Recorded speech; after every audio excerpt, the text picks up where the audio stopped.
Hi, I'm Wendy Brown, and today I'd like to introduce you to Seeking Sanity's newest video series, Reality Check. As a professional organizer, organizing, downsizing, and decluttering with my clients, both in their homes and in their offices, I often have the opportunity to remind them, don't believe everything you think. Why?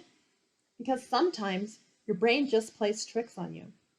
It could be an old thought, it could be a feeling or an emotion that's tied to an object or an event. It could be misinformation or lack of information.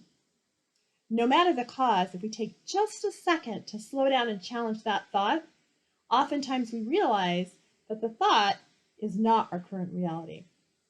Since these quick thoughts influence our decision making, I thought it would be fun and useful to challenge some of the most common brain tricks I run across when working with my clients.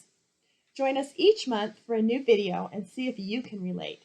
And be sure to leave a comment below the video to let us know what changes you've made as a result of challenging your brain tricks. See you next time.